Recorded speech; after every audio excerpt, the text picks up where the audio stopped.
Hello everyone and welcome to today's episode of the Osasu Show. In 2017, I had the privilege of speaking to Alhaji Maita Masule. We discussed in details about the Nigeria that we are versus the Nigeria that we would want it to be. On today's program, we go further on that premise with a different person, Alhaji Shehu Sani, a former activist and a politician from Kaduna State, speaking to us about the historic impact of our leadership. Today, we'll be speaking about the future of Nigeria pertaining to the 2019 general elections. Don't go anywhere, and we'll be right back on the Osasu Show.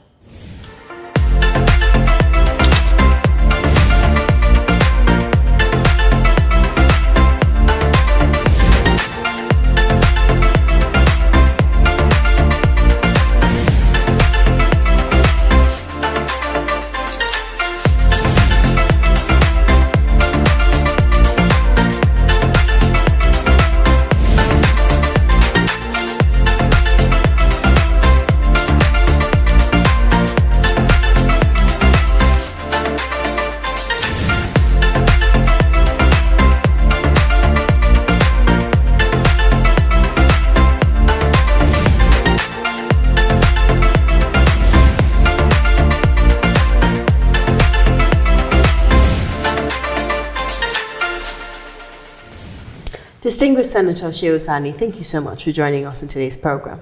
Thank you for having me. Today we're discussing the Nigeria we are versus the Nigeria that we want to be. You've been an activist, you've been in the political scene now for some time. I'm wondering, what is your ideal Nigeria? Well, my idea of Nigeria is in sync with the idea and the dream of all Nigerians who aspire to have a nation they can live together in peace, a nation they can live together in prosperity, a nation they can live together with hope. We are close to 6 decades since the attainment of our political independence from the British. And within these years, you can see the problems, the challenges, the obstacles and the odds that we faced as a nation. But you can see our resilience as a people and as a nation. It kept us moving despite the odds, despite the failures we faced and the challenges. So as for me, my own dreams of a Nigeria is the one in which it will be a platform for which every citizen will be able to realize his dreams and also build upon the foundation laid by our founding fathers. Before we started the interview in earnest, I asked you, how is Nigeria? Are we moving? You said we're moving, and I said forward or backwards. So now let me formally ask you, in this 6 decades since our independence, nearly 6 decades since our independence, do you believe we are better off now than we were 60 years ago? There are aspects of our experience in nationhood that you can clearly say we have made progress. And there are also aspects that we have actually regressed backwards. Now we begin with the latter. If you clearly study the fervor and the spirit and the enthusiasm of nationhood in the hearts and minds of Nigerians in the early 60s, you can see the progressive decline, the decimation, and the evaporation of that interest and that spirit and that fervor. And this is as a result of the inability of successive leaders within the ruling political elite to build upon the foundation of our ruling fathers and build a truly united, progressive country where citizens can actually call their own with patriotism and sense, or with all sense of honesty.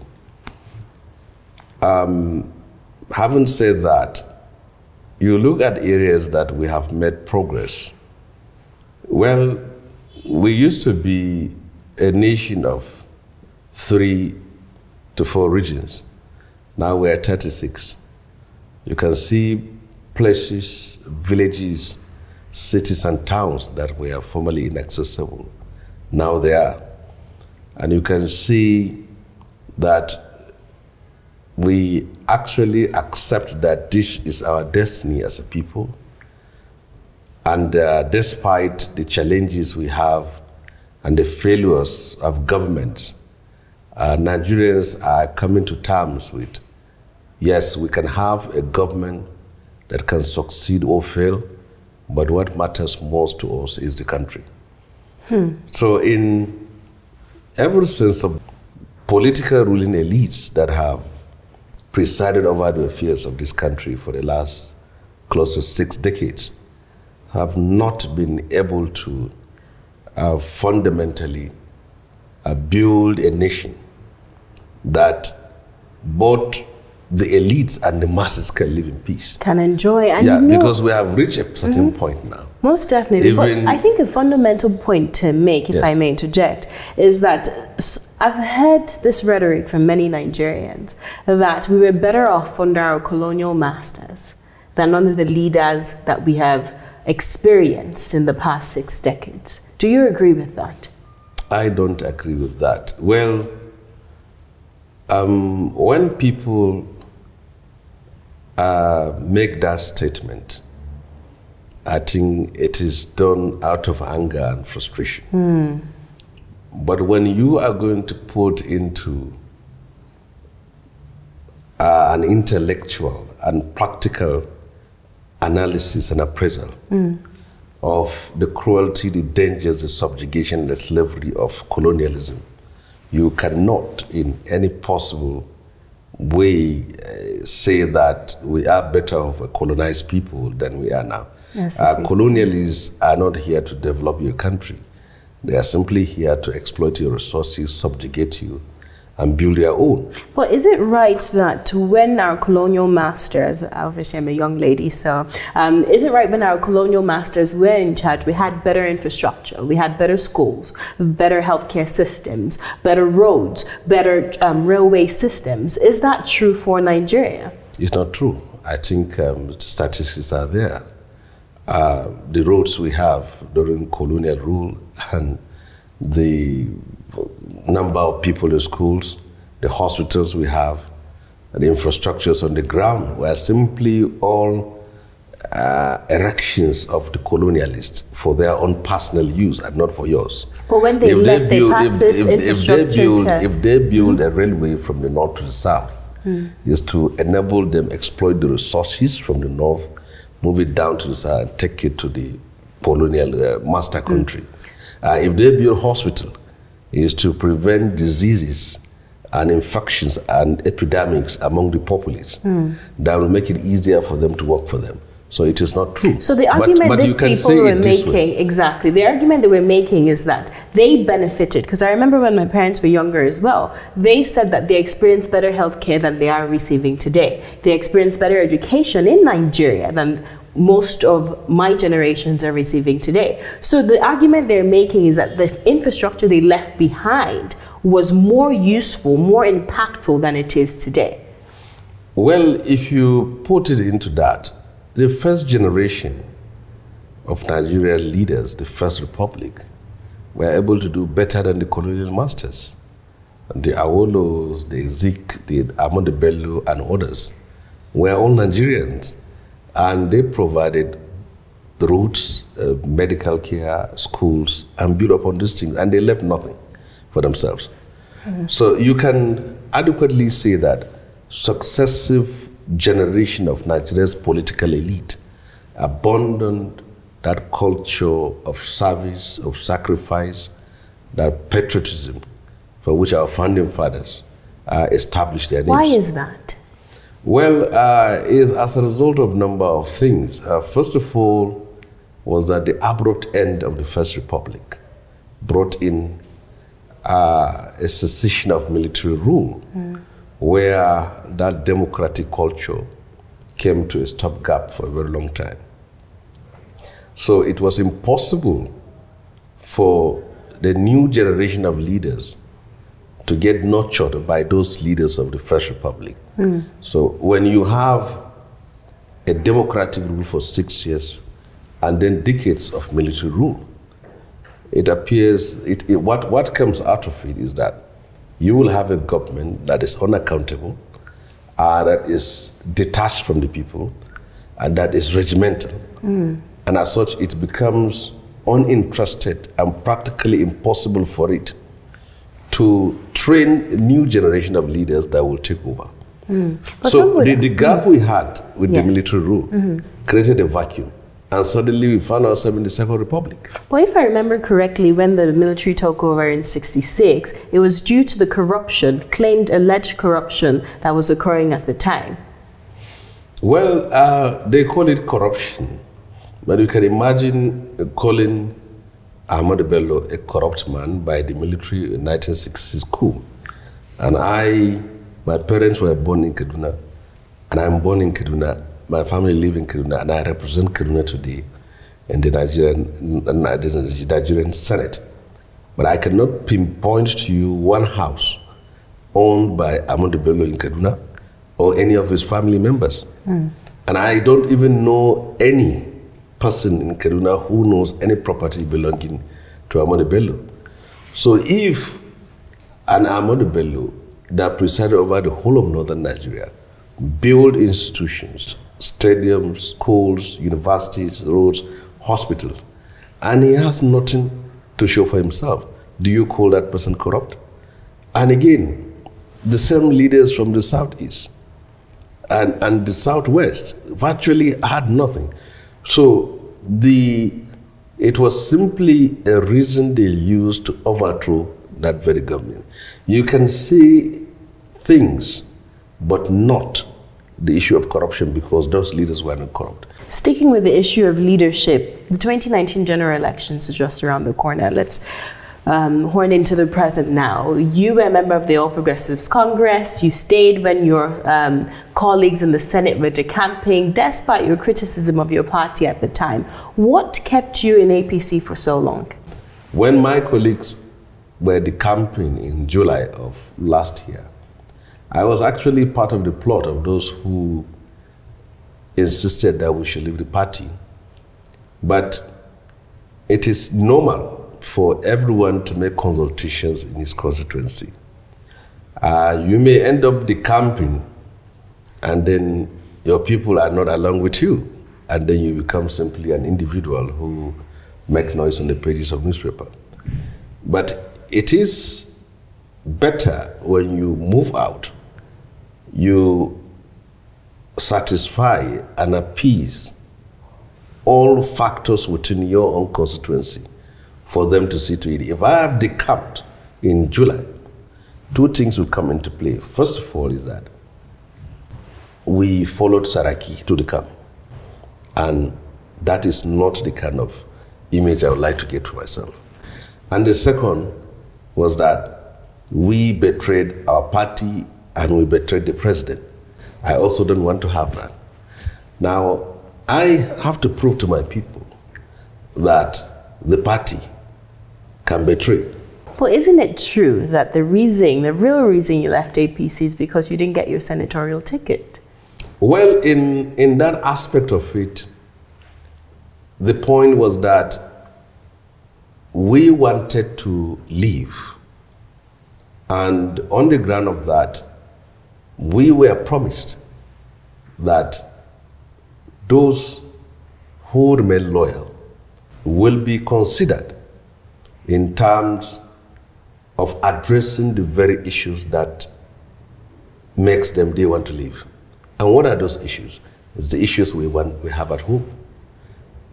And the issues I have with the governor is the issue which Konkozo has with his governor, is the issue which Senator Nazifi Amiso has with his governor.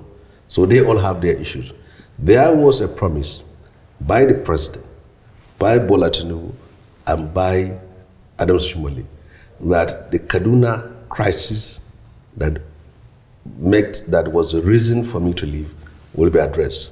If I had moved, remember, those many who moved in July couldn't go back to their constituency because you need to move together with your people. Now, I moved together with them by proving to them that I have given the party and the leader party a benefit of doubt, and this is what happened. Yes. I see. So when we look at the issues with your governor, is there any end to sight? Is there any end in sight to these issues? Because you and His Excellency El Rufai were friends at some point. You guys were friends, you were colleagues, you campaigned together. And all of a sudden, we see the fight in the media, and it seems like no reconciliation is in sight anytime soon. My point is very clear. We have a governor who today is calling the PDP people thieves, while he served as a full member of PDP for over 14 years. PDP spent 16 years in power, and he spent 14 out of that 16 years in power. So if you can qualify anybody a thief, he should be part of it, because PDP was his alma mater. So as far as I'm concerned, I have never been a PDP member. That is one.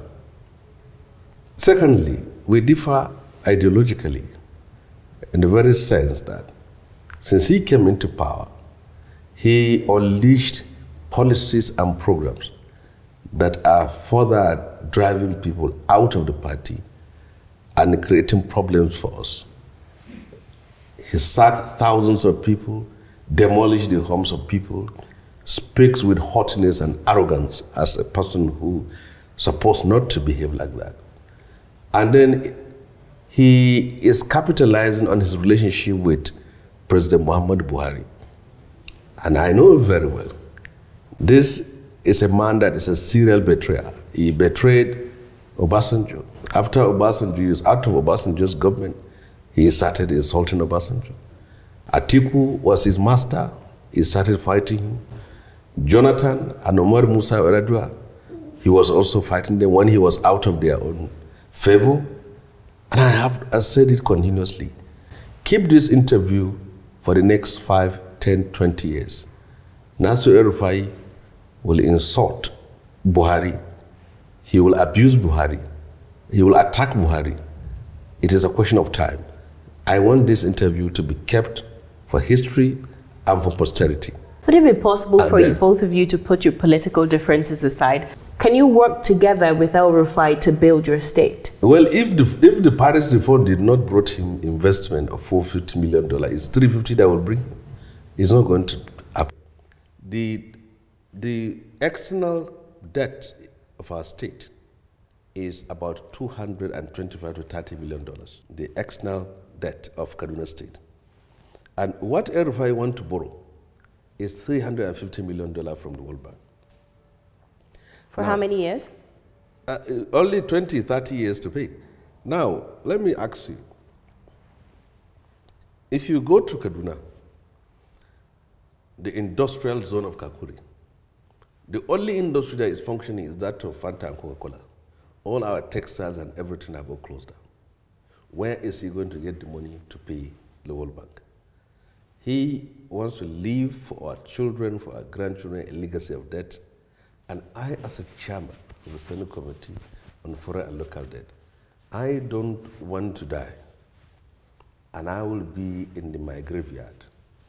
And my children and the children of others will pass by my graveyard and point their fingers and say, this is the man who has loaded on us a debt of $350 million. But he has said he is trying to use this money to build this infrastructure that you claim he's not doing. Now, let me tell you something. I told you that we live in a world of internet. Go tally what he is telling the people of Kaduna. Google all his interviews. And then go to what he's telling the people of Kaduna what he's going to do with that money. And go to the World Bank website and check what Kaduna State was applying that money for. To the World Bank, he said he needs $350 million to do institutional reforms. What is institutional reforms? And to local people, because he wants to incite them and excite them. He wants to build schools, build roads, business. It's all lies. And thirdly, check the documents of that law. The people to control that loan is him and 2 other persons within the administration. I cannot append my signature to who is El-Rufai. When there are 3 things, 4 things like this. El-Rufai, since he took over power, he has never come to announce to the people how much he's collected as part of his refund. Google and see whether you will see where El-Rufai make an announcement. But you will see other governors saying, yes, I have collected $300 million for this. He collected over $400 million party refund. And this money he's looking for is $350 million. So what $450 million did not solve? Is it $350 million that will solve it? Would it be possible for you, both of you to put your political differences aside so you can also drive investment to Kaduna State? Well, if the Paris reform did not brought him investment of $450 million, it's $350 that will bring him. It's not going to happen. I will not allow anybody to use me to accrue and pile up debt for my people. Okay, District Chris Senator, thank you so much. That's a fine place to leave it. Thank you. We'll take a break right now. When we return, the Osasu Show Foundation compilation. Don't go anywhere. The TOS TV Network mobile app is now available. You can now catch up on our breaking news, stream our programs live, watch out for the latest update on sports and politics as they unfold. You can also get notifications for our upcoming programs and events. All these on our TOS TV Network mobile app, available on Apple Store and Google Play Store. TOS TV News from Africa by Africans.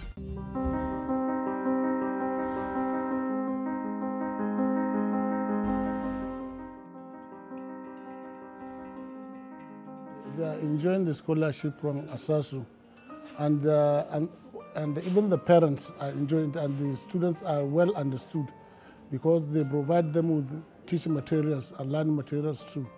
Osasu, we think, are very good. Anybody can push you to do what you don't want to do. There will be peer pressure.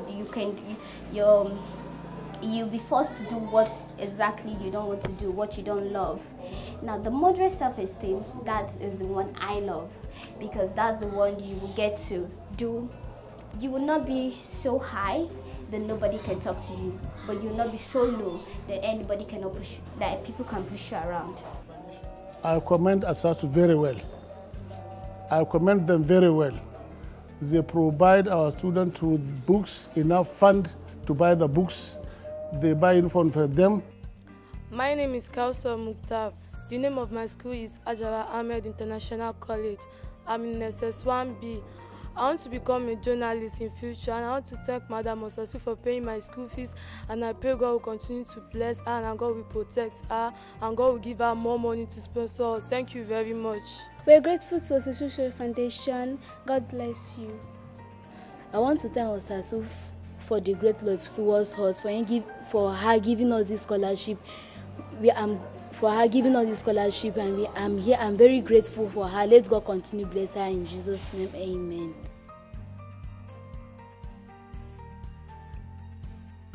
These are the students of Hajara International School who are currently enjoying the scholarship of the Osasu. Thank you, Osasu Show Foundation.